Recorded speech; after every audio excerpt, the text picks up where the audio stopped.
Comparing theatre to blockchain may seem unusual at first glance as they belong to different domains. One is arts, the other technology. One unfolds before our eyes, while the other operates in the digital realm. But let's give this analogy a chance. Think of blockchain as a decentralized digital system. Similarly, pieces of theatre, once written, are performed in various places with different actors and directors. An important aspect of blockchain is its immutability. Once recorded, changes are difficult. Theatre performances also become a permanent part of their history. Blockchain's transparency lies in its public ledger, just as plays are transparent to the audience's first-hand judgment. Both blockchain and theatre thrive on collaboration and agreement. In blockchain, validators check and approve transactions. In theatre, the audience validates with reactions and feedback. See, it wasn't such a wild comparison after all.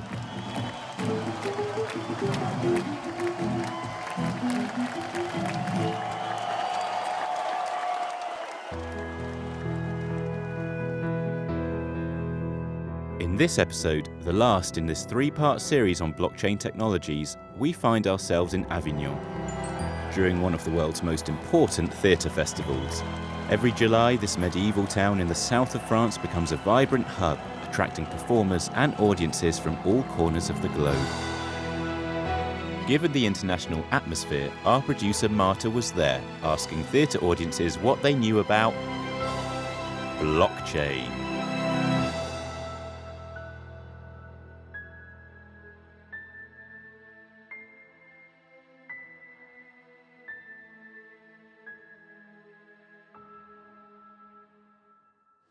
What do you know about blockchain? I know almost nothing. I think it is a chain, like digital chain, which encrypts codes in the internet. I know it's something related with cryptocurrency, but I don't know how it works. I don't think I can explain. It's useful to encrypt messages, and I think it is related with cryptocurrencies, but that's about it. Yes, there are many questions out there, especially on how blockchain actually works. So, we asked blockchain experts to provide answers. Additionally, we asked them to share their favourite analogy for explaining blockchain, in case they hadn't already come up with the one about theatre. Typically, when I'm explaining in courses how blockchain works, what I'm doing is I'm taking a banknote out of my wallet, £5 or $5, in a group of, I don't know, a class, 30 people. I hold it up and I say, everyone here is recording what you are seeing. You are seeing somebody holding a banknote up with an identity number, with a serial number, and you write down that this banknote is exchanging hands from my hand to someone else. This is Roman Beck, a professor of information systems and a blockchain economist at the IT University of Copenhagen, as well as the head of the European Blockchain Centre. He's one of the experts you'll hear from during this episode. And in an hour or so, I go back to you and say, so what have you written down? And if I'm saying that wasn't £5, that was £10, people can go back into their ledgers, into their documentations and prove me wrong.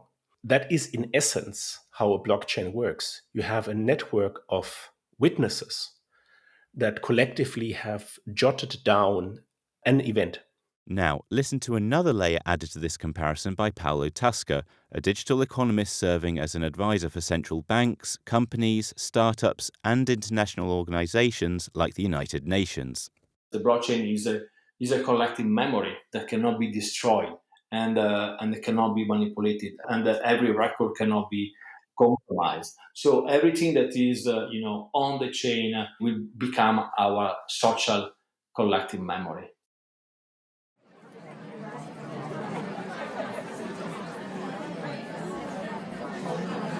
Please take your seats. The show is about to begin.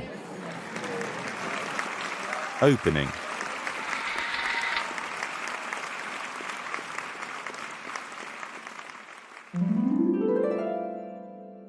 If music be the food of love, play on. My name is Lucia, I am Spanish. My question is, if all the process is so secret and protected, how can we assure that blockchain is not used for illegal purposes? We put this question to Roman and Paolo. Obviously, technology can be used for all kinds of purposes, and that is also the case for illegal activities. And blockchain is no difference here. What we can make sure, however, is that we have tools and instruments to track and trace illegal activities or fraudulent behavior on blockchain environments.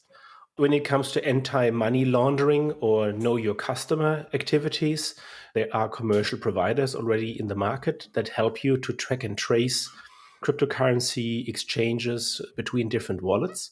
A few years ago, Paolo conducted a study on tracking and tracing illegal activities and transactions involving criminals on the blockchain. And we were able to rebuild the network and identify some of these criminal agents and players because we observe their behavior over a given period of time. And through some pattern recognition mechanism using AI and statistical methods, we were able to allocate, ascribe to some of these anonymous public address the identity of the illegal entity. So is certainly not a good technology for illegal purpose because we can trace back all the transactions done by all the participants. Some weeks ago, the European Commission presented a proposal to introduce a digital euro, and we met someone in the streets of Avignon who wanted to find out more about it. Exposition. When shall we three meet again? In thunder, lightning, or in rain? I'm Jeanne from France. I would like to know how blockchains are related to Euro Digital. And maybe since blockchains are not related to any authorities, how then does it work? The digital euro, or what kind of central banks like to refer to as central bank digital currencies, is oftentimes not ledger-based, is not based on blockchain, but what is called account-based. So a digital euro most likely would use cryptographic technologies also used by blockchain technology, but in contrast to blockchain and specifically public blockchain, it would not be decentralized and distributed, but in the control and in the hand of the central bank. So a digital euro would most likely be issued by the European Central Bank. Digital currencies have been surging in popularity over the past few years as cryptocurrencies like Bitcoin have entered the mainstream. However, unlike Bitcoin, the digital euro would be a central bank digital currency, essentially electronic cash. You could say that inflation is the price to pay for citizens for saving their money, which they do not have in control. And typically, cryptocurrencies are not affected by inflation because they are not kind of part of the same economic modeling and game. So in a certain way, decentralized currencies, cryptocurrencies, are considered to be more stable. Paolo explains the trilemma central banks deal with when creating digital currency, how to find the right balance between making it easy to handle a large number of transactions, having control over its use, and ensuring people's privacy is protected. Trust basically must be earned. And we do not create trust by asking for it, but we create trust by showing that we don't need it. There was, back in time, one member of the board of the ECB, the European Central Bank, that said that any attempt to reduce the privacy of payments would inevitably raise social and political and legal issues. That is true.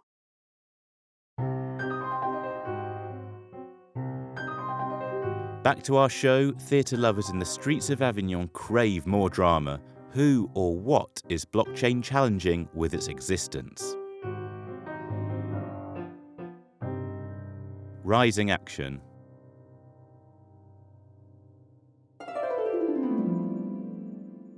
If you prick us, do we not bleed? If you tickle us, do we not laugh? So my name is Hugo from France. What I was wondering is what is blockchain competing against and what will become outdated with the advent of blockchain? From a technical perspective, it's competing with a number of different types of technology. So, for example, you could view blockchain as the evolution of databases. It's a way to store digital data in a new way, in a distributed fashion. This is Catherine Mulligan, a researcher, author and advisor on digital transformation, data and cryptocurrencies, as well as a professor at Instituto Superior Técnico, University of Lisbon.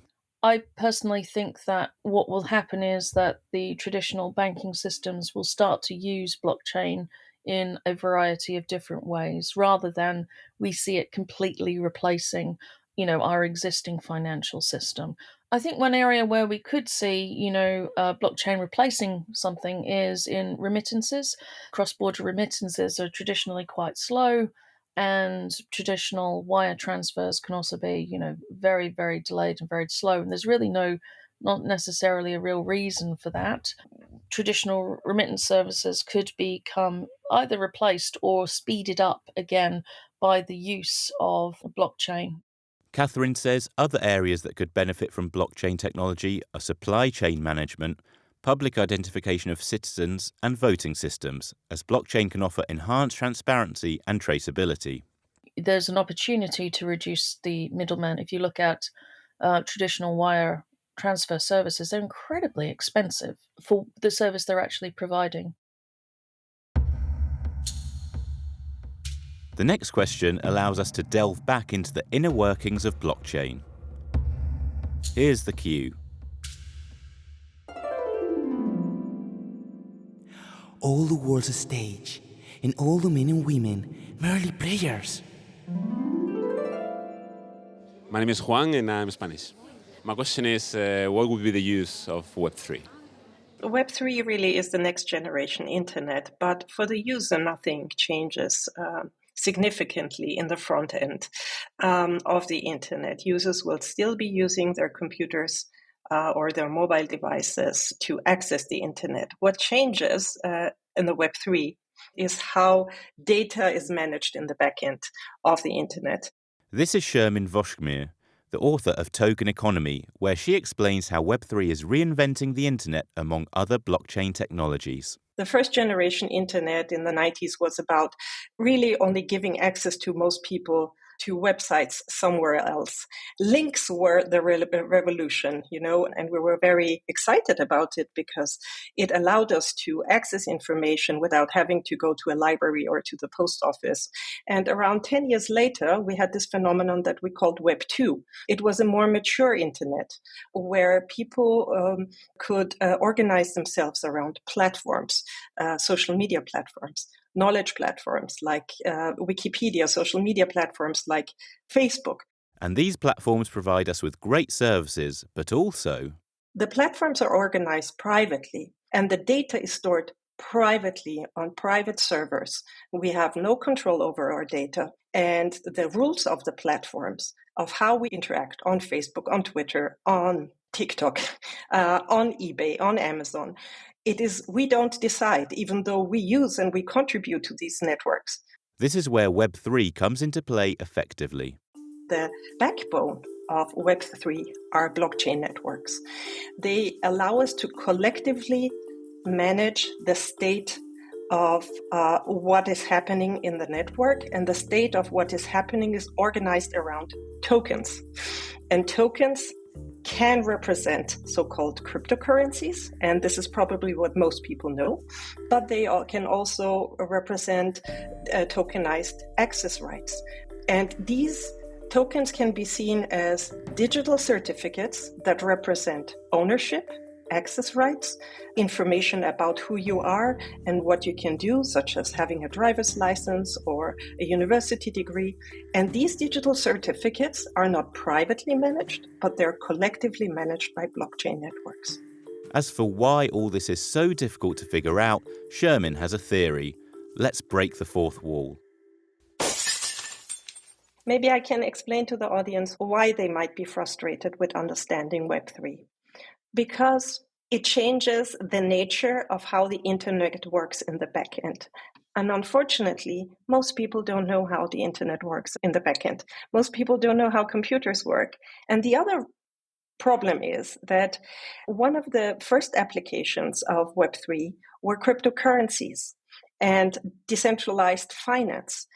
And this is the next educational problem that we have, because most people don't understand really what money is, how it works, when it is created, how it is created. Our educational system worldwide has failed us to teach us the most important things.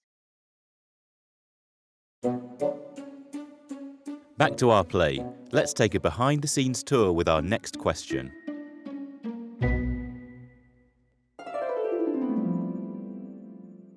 I know you are all dying to know what happened next. Hello, my name's Nicholas. I'm from Avignon, and I was wondering about the long-term environmental impact of blockchain and whether everyone uses it. Sherman answers this question with another question. Why are we not talking about the environmental impact of Netflix streaming? Video on demand makes up 70 to 80% of the traffic of whole internet, global internet traffic. How do you want to compare the CO2 footprint of sending money via the traditional banking system to sending money via a Bitcoin network that is publicly maintained? Because we don't have the data about the CO2 footprint of all the banks. Before you ask the question of the long-term environmental impact of using blockchain networks, ask yourself for everything you do. And then we can talk about the CO2 footprint of blockchain networks. But before that, it doesn't make any sense, because what are we comparing it to? When talking about the environment, blockchain is not only part of the problem, but also of the solution. For example, Sherman has created a farm project in the town of Elvas, Portugal, powered by blockchain and sensor technology. The farm has 2,500 ancient olives, and Sherman is aiming to tokenize them. We want to measure soil quality, water retention, what is happening in the land around the tree, and work together with environmental scientists to evaluate the amount of CO2 capture that those old trees provide to. And CO2, and hopefully in the future also the protection of biodiversity, has a market. There are CO2 markets where you can sell CO2 certificates, where people who want to offset their carbon footprint can invest into projects that actually maintain the carbon capture of our planet.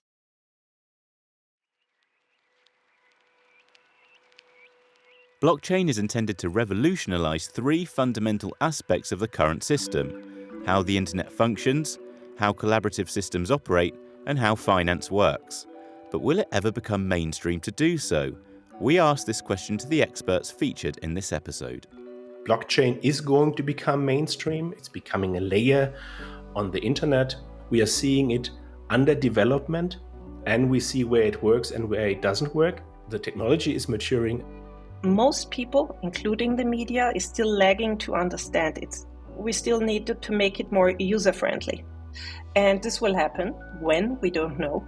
You have always some application that comes and changes everything. And before that, such a black swan event, you don't know that it will come, but when it's here, you know that this was a black swan event. So the blockchain is going to change fundamental infrastructure on how we conduct payments, achieve consensus in business, how we mitigate liquidations, how we do run operations, reducing risk. It will become mainstream in a very boring way that could be used for data management in some technical systems. And we would never know it's being used, but it is being used to track, to trace, and to ensure the trust between systems behind the scenes. Curtain call.